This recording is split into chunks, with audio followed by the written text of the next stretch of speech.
오늘은 우리 민수기 22장의 말씀을 함께 봅니다. 민수기에서 22장 우리 21절에서요 우리 35절까지의 말씀을 함께 읽겠습니다. 21절부터 35절입니다. 제가 21절의 말씀을 읽겠습니다. 발람이 아침에 일어나서 자기 나귀의 안장을 지우고 모압 고관들과 함께 가니 감으로 말미암아 하나님이 진노하심으로 여호와의 사자가 그를 막으려고 길에 서니라. 발람은 자기 나귀를 탔고 그의 두 종은 그와 함께 있더니 나귀가 여호와의 사자가 칼을 빼어 손에 들고 길에 선 것을 보고 길에서 벗어나 밭으로 들어간지라. 발람이 나귀를 길로 돌이키려고 채찍질을 하니 여호와의 사자는 포도원 사이 좁은 길에 섰고 좌우에는 담이 있더라. 나귀가 여호와의 사자를 보고 몸을 담에 대고 발람의 발을 그 담에 짓누름에 발람이 다시 채찍질하니 여호와의 사자가 더 나아가서 좌우로 피할 데 없는 좁은 곳에 선지라. 나귀가 여호와의 사자를 보고 발람 밑에 엎드리니 발람이 노하여 자기 지팡이로 나귀를 때리는지라. 여호와께서 나귀 입을 여시니 발람에게 이르되 내가 당신에게 무엇을 하였기에 나를 이같이 3번을 때리느냐. 발람이 나귀에게 말하되 너가 나를 거역하기 때문이니 내 손이 칼이 있었다면 곧 너를 죽였으리라. 나귀가 발람에게 이르되 나는 당신이 오늘까지 당신의 일생 동안 탄 나귀가 아니냐. 내가 언제 당신에게 이같이 하는 버릇이 있었더냐. 그가 말하되 없었느니라. 그때 여호와께서 발람의 눈을 밝히심에 여호와의 사자가 손에 칼을 빼들고 길에 선 것을 그가 보고 머리를 숙이고 엎드리니 여호와의 사자가 그에게 이르되 너는 어찌하여 내 나귀를 이같이 3번 때르느냐.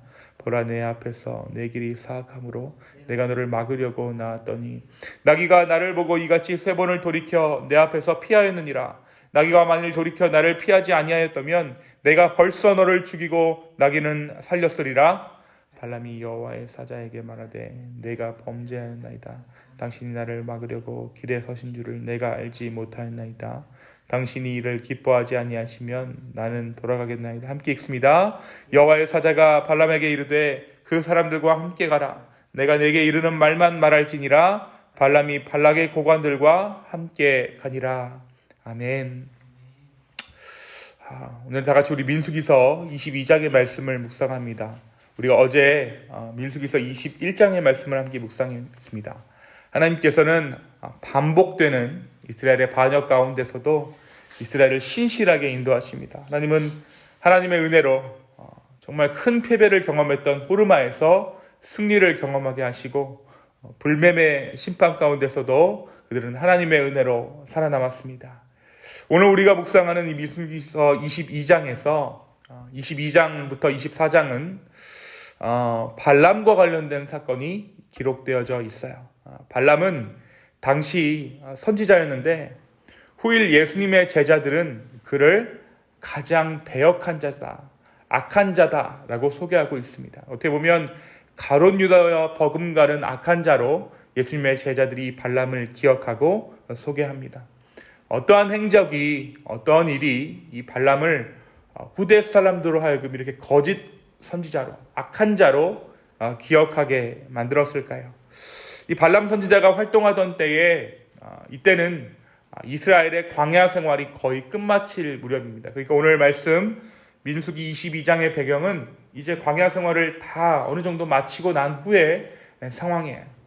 광야에서의 마지막 여정 동안 이스라엘은 가는 곳마다 승리하게 됩니다. 하나님께서 이제 마지막 때에 이 가나안 근처의 땅들을 이스라엘 백성들 가운데 허락해 주신 것이죠. 그래서 이 약속한 땅들을 하나하나 정복해 갈 때에 이스라엘 모압 자손이 이스라엘을 두려워하기 시작해요. 모압 왕 발락이 이스라엘을 두려워합니다. 근데 이들이 원래는 두려워할 필요가 없었죠. 왜 두려워할 필요가 없습니까? 이 암몬 이 지역은 하나님께서 에서에게 주신 땅이기 때문에 이스라엘은 이들과 전쟁할 마음이 없었습니다. 그런데 주변에서 들려오는 이 주변에 이스라엘 때문에 망하게 된 나라가 많아지니까 이 모압 왕이 지레 겁을 먹게 된 것입니다. 그래서 이스라엘을 저주하도록 모압 장로들과 미디안 장로들을 보내서 발람이라는 자를 부르도록 합니다. 당시 발람은 사람들에게 그가 복을 빌면 복을 받고 그가 저주하면 저주를 받는 것으로 알려져 있던, 나름 굉장히 용했던 사람이에요. 그래서 이 발락이라는 왕이 발람에게 사람을 보내서 복채를 주고 사람을 보내고 이 발람을 데려오게 합니다. 근데 발람이 처음에는 이 요청을 거절해요. 하나님께서 발람에게 그들과 함께 가지도 말고 이스라엘은 복을 받을 자들이므로 그 백성을 저주하지 말라고 말씀하십니다. 그래서 이 발람은 발락의 귀족들과 함께 가기를 첫 번째는 거절합니다. 그러자 이 발락이라는 왕이 더 높은 고관들과 더 귀한 것들로 발람을 꿰어냅니다. 하나님께서 하나님의 원래 뜻이 아니지만 그들과 함께 가도록 하십니다. 두 번째 청에 함께 가도록 하세요. 그리고 하나님의 말씀에만 순종하라고 발람에게 말씀해 주십니다. 그래서 이제 발람은 발락의 고관들과 함께 가게 되죠. 근데 문제가 여기서 생깁니다.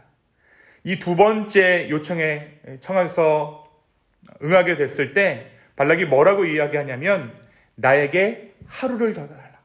하나님께서 또 다른 말을 나에게 하실지 모르니까 나에게 하루를 더 달라라고 이야기합니다. 19절에 한번 볼까요? 22장 19절에 우리 함께 읽겠습니다. 22장 19절입니다. 시작.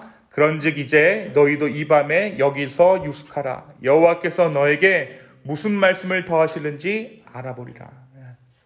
하나님께서 첫 번째 요청이 왔을 때 뭐라고 말씀하셨습니까? 가지 말라라고 이야기했죠. 두 번째 요청이 오자 발람이 이 사람들에게 뭐라고 얘기하냐면 하루 더 여기 있어봐라. 하나님께서 또 다른 말씀을 하실지 모르니까 여기 너희가 함께 유숙하자. 여기서 하루를 머물면서 하나님의 말씀을 좀 기다려보자 라고 이야기해보자. 두 번째 요청에 대해서 발람이 기도했을 때 하나님은 그 무리를 따라가라고 말씀하십니다. 그리고 입에 넣어주는 것만 말하라고 명령하시죠. 결국 발람이 수락해서 길을 떠납니다. 그런데 자기가 타고 가는 당나귀가 길을 멈추고 가지 않는 거예요. 그것이 바로 오늘 저와 여러분이 읽으신 본문입니다. 발람이 채찍질을 하면서 재촉하지만 이 당나귀가 움직이지를 않아요. 더욱 황당한 것은 이 당나귀가 발람에게 말을 하기 시작했다는 것이죠. 나를 왜 때립니까? 내가 무엇을 잘못했습니까? 당신이 나를 평생 동안 탔는데 내가 여지껏 이런 적이 한 번이라도 있었습니까? 라고 따져 묻기 시작한 것이죠. 바로 그 순간 발람 앞에 하나님의 사자가 눈에 띕니다. 이 하나님의 사자는 칼을 빼어들고 서 있었죠. 왜 그렇게 칼을 빼어들고 서 있었다라고 오늘 말씀이 기록하고 있습니까? 하나님께서 진노하사 여호와의 사자가 칼을 빼어들었다. 22절에 보니까 그가 감으로 말미암아 하나님이 진노하심으로 여호와의 사자가 그를 막으려고 칼을 빼어들고 서 있었다는 것입니다. 당나귀가 보는 것을 발람이 보지 못했다라는 거예요. 당나귀가 멈춘 까닭이 이 하나님의 사자가 그 앞에 서 있었기 때문입니다. 그제서 이제 발람이 이야기하죠. 내가 돌아가야 한다면 내가 돌아가겠습니다. 발람은 하나님의 사자에게 말합니다. 하지만 하나님의 사자가 다시 한번 그에게 말하기를 따라가서 하나님이 말씀하시는 것만 말하라고 알려주죠. 결국 발람은 발락에게 향했고 발락은 발람을 극진히 대우합니다. 사랑하는 성도 여러분, 오늘 말씀이 민수기서 22장이 우리에게 무엇을 말해주고 있습니까? 오늘 말씀 우리 안에 있는 욕심이라는 것이, 욕망이라는 것이 어떻게 일하는가에 대해서 굉장히 상세하게 말해주고 있어요. 여러분, 신앙이 있는 사람들은 보통 첫 번째 오는 유혹은 웬만해서는 이겨냅니다. 첫 번째 유혹은 웬만해서는 이겨내요. 그리고 굉장히 뿌듯해하죠. 나의 신앙이 이러한 유혹을 이겨냈다는 사실에 굉장히 만족해합니다. 근데 여러분, 반복되는 유혹에 우리는 넘어갈 때가 많습니다.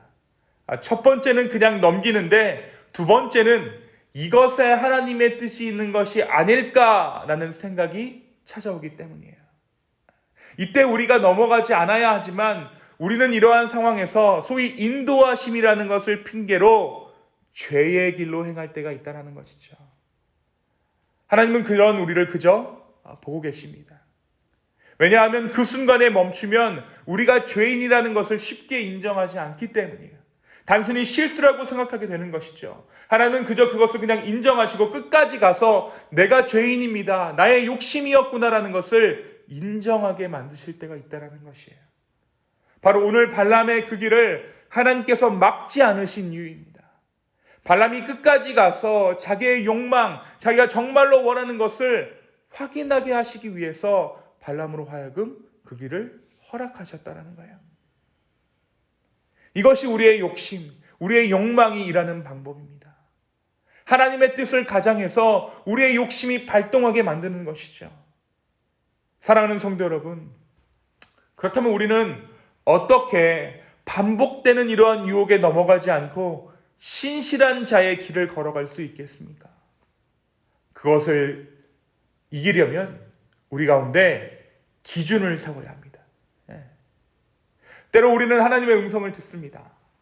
그런데 여러분, 우리가 듣는 하나님의 음성이 우리의 욕심과 섞일 때가 많아요. 하나님의 말씀은 우리의 욕심과 섞입니다. 100% 순전한 하나님의 음성을 우리가 들을 수 없는 것, 그것이 우리가 타락한 증거예요. 그 상황에서 우리가 분별할 수 있는 방법은 평소에 하나님을 향한 기도와 말씀으로 하나님이 어떠한 분이신가를 알아야 한다는 것이죠. 그리고 그것으로 말미암아 기준을 세워가야 한다는 것입니다. 여러분, 우리가 웬만해서는 욕심 누르면서 살잖아요. 내 욕망 누르면서 살잖아요. 근데 우리의 욕망과 욕심이 딱 발동할 때가 있어요. 근데 여러분, 대부분 내 문제에 대해서는 괜찮습니다. 우리 가족에 대한 문제, 자녀에 대한 문제, 내 남편에 대한 문제, 내 아내에 대한 문제, 이런 문제가 나에게 찾아왔을 때 내 욕심과 욕망이 거기서 속수무책으로 드러날 때가 많이 있어요. 근데 우리가 이것들로부터 자유해지려면 내 욕망과 욕심이 발동하지 않는 평상시에 하나님을 알아야 돼요. 그리고 기준을 세워야 합니다. 하나님은 이러신 분이시니까 내가 이 기준을 넘어서지 않겠다라는 다짐이 우리의 삶 가운데 있어야 한다는 것이죠. 그 상황에서 우리가 분별할 수 있는 방법은 평소에 하나님을 향한 기도와 말씀으로 하나님이 어떠한 분이신가를 알아 절대 넘어가지 않는 기준들을 우리의 삶 가운데 세워야 한다는 것입니다. 또한 어떻습니까?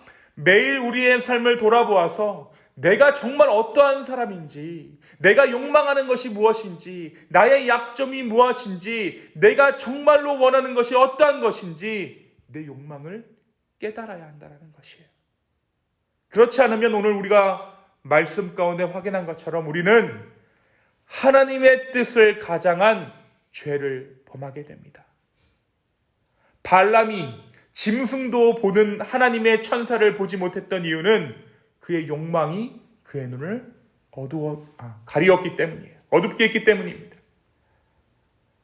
오늘 발람은 하나님께 순종하는 듯 말하지만 결국 하루라는 시간을 두죠.